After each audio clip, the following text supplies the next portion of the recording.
नमस्कार, आप देख रहे हैं केडी न्यूज। केडी न्यूज में आपका स्वागत है।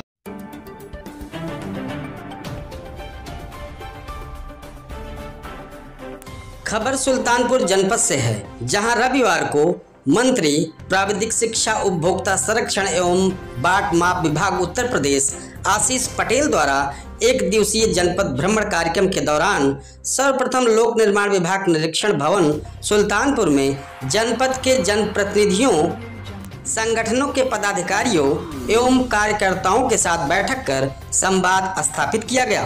तत्पश्चात कलेक्ट्रेट सभागार सुल्तानपुर में Uttar Pradesh global investor summit 2023 के अंतर्गत जनपद में होने वाले निवेश तथा उन्हें धरातल पर उतारने हेतु सभी आधारभूत सुविधाएं मुहैया कराने के संबंध में जनप्रतिनिधियों, निवेशकों, जनपद के अधिकारियों के साथ समीक्षा बैठक आयोजित की गई।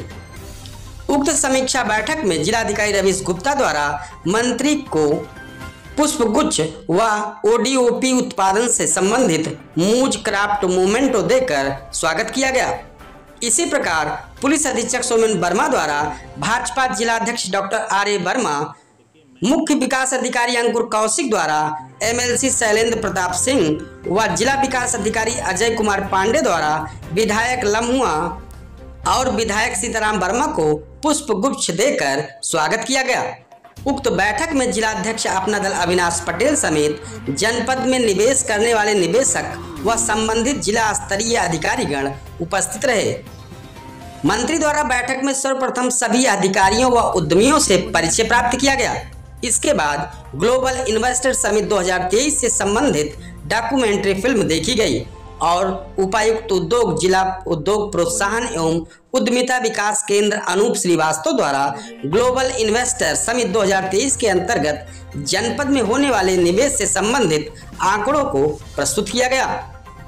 मंत्री द्वारा GMDIC से 2017 से अब तक जनपद में हुए निवेश की प्रगति के बारे में जानकारी प्राप्त की गई तथा GMDIC को प्रगति लाने के निर्देश दिए गए।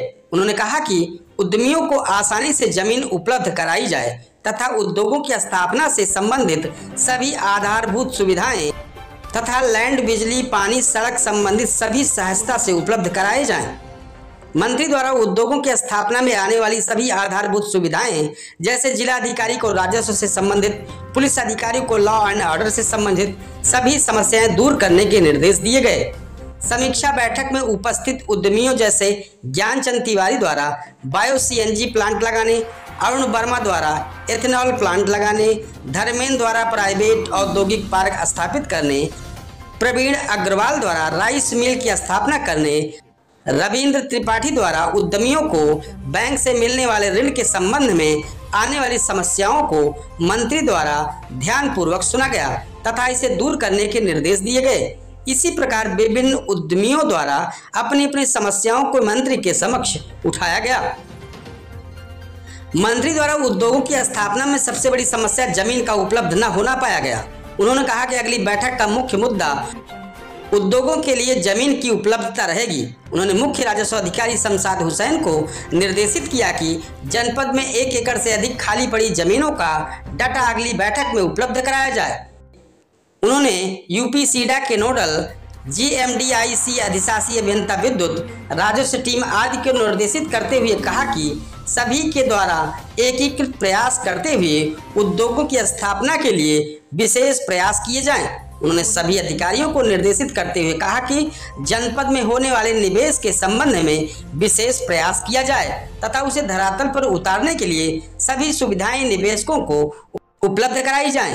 उन्होंने सभी अधिकारियों को निर्देशित किया कि जनपद में होने वाले निवेश से संबंधित समस्याओं से निपटने के लिए गोलमोल जवाब न देकर स्पष्ट जवाब दिया जाए तथा इस दिशा में जिला प्रशासन द्वारा सभी सुविधाएं उद्यमियों को उपलब्ध कराई जाएं।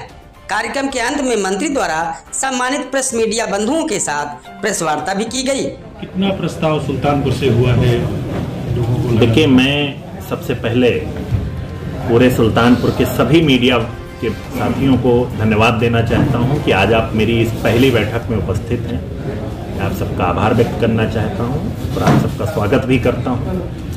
आज माननीय प्रधानमंत्री जी के विजन को पूरा करने के लिए और माननीय मुख्यमंत्री जी के दिशा निर्देशन में मुझे प्रभारी मंत्री के रूप में सुल्तानपुर का दायित्व दिया गया है। तो आज इस पहले दौरे पर जो GIS हम लोगों ने 10 से 12 फरवरी तक लखनऊ में किया था, उसके बाद जो GIS में प्रस्ताव प्राप्त हुए हैं, GIS के पहले प्रस्ताव प्राप्त हुए हैं, उन प्रस्तावों को धरातल पर उतारा कैसे जाए उसी की समीक्षा करने के लिए मैं यहाँ पर जिलाधिकारी, माननीय जनप्रतिनिधियों के साथ, जिला स्तरीय अधिकारियों के साथ यहाँ पर उपस्थित हुआ हूँ। और मैं बड़े हर्ष के साथ आपको बताना चाहता हूँ, लगभग 2600 करोड़ के प्रस्ताव जनपद सुल्तानपुर को प्राप्त हुए हैं।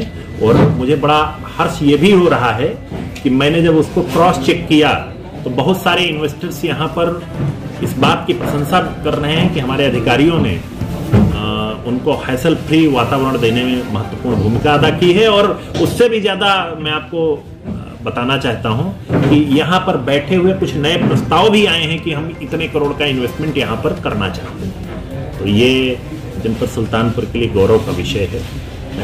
आप जापान से लौटे, माननीय मुख्यमंत्री जी के निर्देश पर माननीय प्रधानमंत्री जी को विजन को पूरा करने के लिए हम सब मंत्रियों की अलग अलग जगहों पर एक टीम गई थी और जिनको जहां का दायित्व तो मिला था वहां के इन्वेस्टर्स को ग्लोबल इन्वेस्टर समिट में हम लोगों ने आमंत्रण दिया था।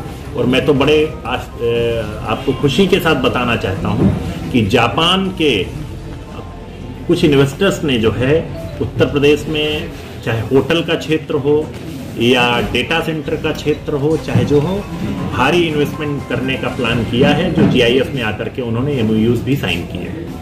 किस क्षेत्र में ज्यादा लाभ मिलेगा पब्लिक? जापान और कोरिया दोनों भारत का टेक्नोलॉजी पार्टनर है और उनमें मैं इन्वेस्टमेंट की लिमिट आपको बता सकूं ये मेरी भी हैसियत नहीं। दोनों स्ट्रेटेजिक टेक्नोलॉजी पार्टनर है। लिमिटेड क्षेत्र एरिया किस एरिया पूरे उत्तर प्रदेश में कर रहे हैं। उत्तर प्रदेश एक बड़ा स्टेट है, बड़ा कंज्यूमर स्टेट भी है, 24 करोड़ से ज्यादा पॉपुलेशन का। तो निश्चित तौर पे पूरे उत्तर प्रदेश के कोने कोने में